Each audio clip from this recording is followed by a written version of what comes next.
Swoon. What? Swoon, Chael. I wish. I can't wait. I can't let you get close. Can you hear my... What time is it then? Please tell these guys. It's Tony time, bitches!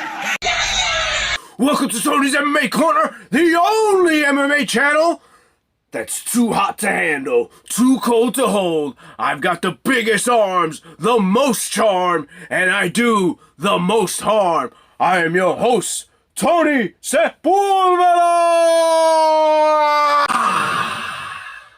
And today, I got a bone to pick with the American gangster, Uncle Chael. Now don't get me wrong, just like all of you, I love Uncle Chael. But he made a video about the Aljamain Sterling Jan fight that was so off base, I just couldn't help but respond.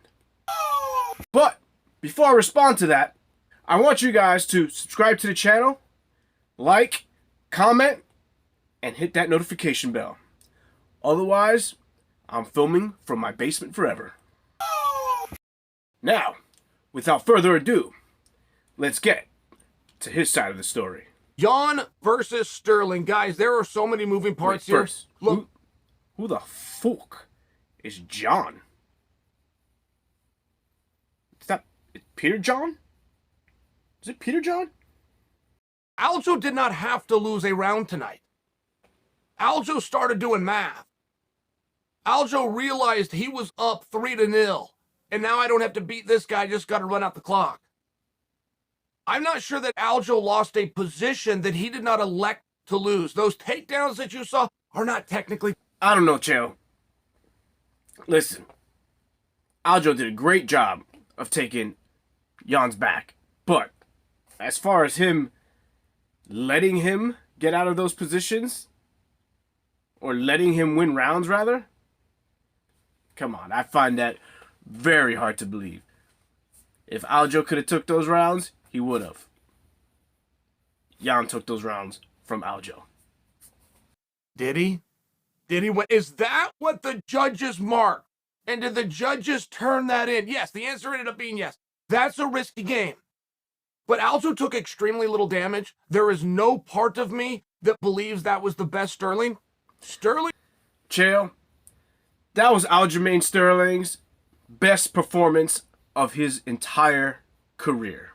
I do not buy for a second that that was not Aljo at his absolute best. I mean, he won the title in a bout that many of us thought that he was going to get mauled in. This was one of those times where the more talented fighter lost and had an off night. And that was Peter Yan. Aljo, on the other hand, executed his game plan perfectly and fought a smart fight. And we all must tip our cap to him based on that. But this is the question that Aljo's now in. I'm just submitting for... I don't think he was at his best. I watched him give 2 rounds away. Watched him. Champ of the world gave 2 rounds away. What, is Chael doing shtick here? Is he trolling us? Come on. Takedowns. By the way, Aljo on the back of Peter Yan is the finest work we've ever seen in that position in the history of MMA. Are you... Aljo did that to Corey Sandhagen. I didn't get. I told Ella to get Sandhagen. Sorry, Corey. Owe you an apology. I thought Corey had a deficit in that position. Aljo made it look so easy. He made it look so dominant. I held it against Corey instead of, geez, Al. Remarkable. How are you so good in that spot? What are you feeling? How are you staying so calm? All right. He's really playing up Aljamain Sterling's back control here. And it's maybe one of the few things that I agree with him in this video. Aljamain Sterling has excellent back control, and he held on to it for dear life against Peter Yan because that was his only path to victory in this fight, in my opinion. I cannot criticize one thing that Peter Yan did tonight. Look. What? Blit, suka.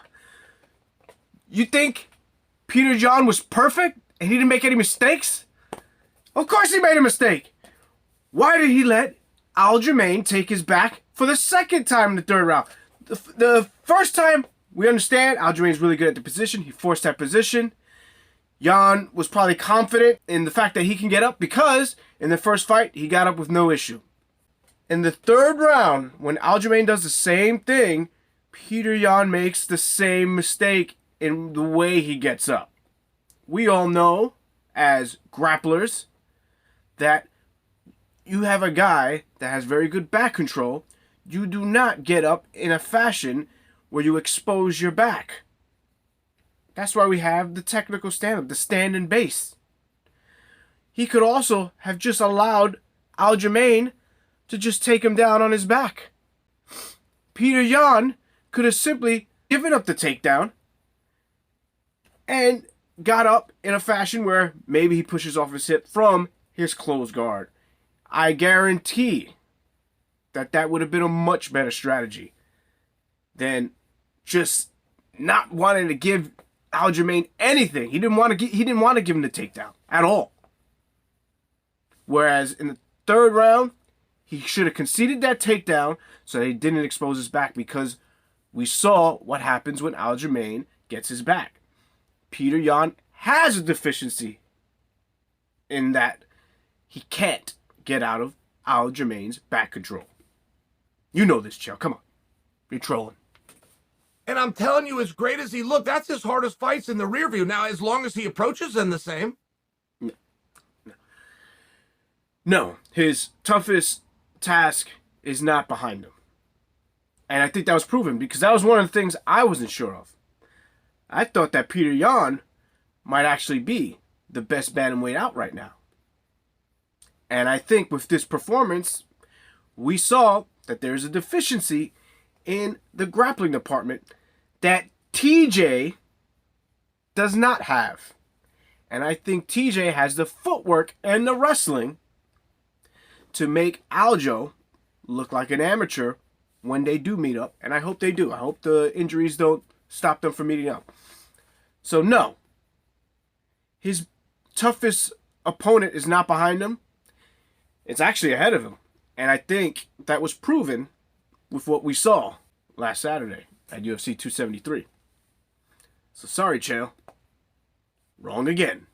So guys, what I offer to you is that Chael created this video to piss us all off.